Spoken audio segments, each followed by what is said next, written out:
निवेदन ही वस्तुस्थिती आहे। गेल्या अनेक महिन्यांपासून मुख्यमंत्री पदावर असताना आदरणीय एकनाथ शिंदे साहेबांनी 140 कोटी रुपयाचा निधी नगरविकास खात्याच्या माध्यमातून मंजूर केला होता, परंतु त्यानंतर त्या निधीचा विनियोग चांगल्या गोष्टींसाठी होण्याच्या ऐवजी इथल्या काही ठेकेदार मंडळींनी ते वेगळ्या प्रकारे तो निधी कुठेतरी नेण्याचा प्रयत्न केला।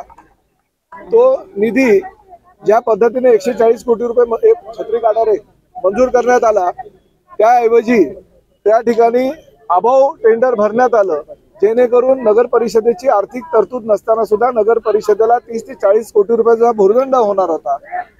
त्यानंतर माझ्याकडे तो प्रस्ताव आला की अशा पद्धतीने हे अभाव टेंडर आलेलं आहे, तर त्या नगर परिषदेकडे निधी एवढा मोठ्या प्रमाणात नसल्या कारणाने काय करावं। तर मी ताबडतोब एकनाथ शिंदे साहेबांना त्या संदर्भात भेटलो आणि जर ॲटपार ते काम कोणाला करायचं नसेल तर त्याचे फेरनिविदा काढण्याचे आदेश घेतले आणि त्यानुसार राज्य शासनाच्या नगर विकास विभागानं फेरनिविदा काढण्याचे आदेश पारित केलेले आहेत। नवीन एस्टिमेट तयार झालेला आहे आणि त्या नवीन एस्टिमेटनुसार आता तांत्रिक स्तरावरती मंजुरी होईल आणि तांत्रिक स्तरावर मंजुरी झाल्यानंतर ताबडतोब 15 ते 20 दिवसामध्ये त्याची निविदा प्रक्रिया होईल आणि ॲटपार जर कोणी ठेकेदार काम करायला तयार असेल तर त्या ठेकेदाराला ते काम देण्यात येईल, परंतु पावसाळ्यानंतर ताबडतोब त्या कामाला सुरुवात करण्याचे आदेश मी CO धाराशिव यांना दिलेले आहेत आणि त्या माध्यमातून लवकरात लवकर त्या कामाला सुरुवात होईल।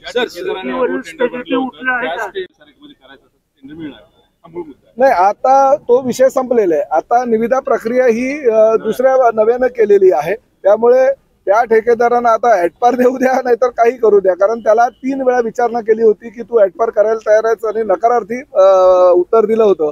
त्यामुळे ही फेरनिविदा झालेली आणि फेरनिविदेमध्ये प्रत्येकाला निविदा भरण्याचा अधिकार आहे।